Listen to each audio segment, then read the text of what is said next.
होलिया कैसे खेलियो हमारा बाया बिरिया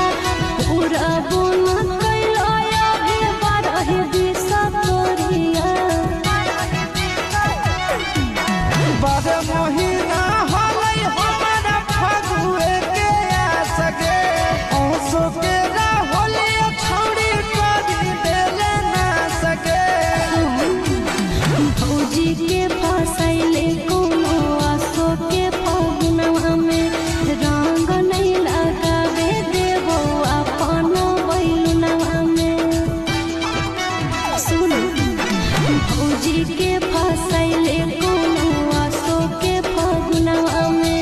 रंग नहीं लगावे देबो अपन बैलुनवा में सही से डलवाना की मजबूरी हो लगे होलिया में जनमाना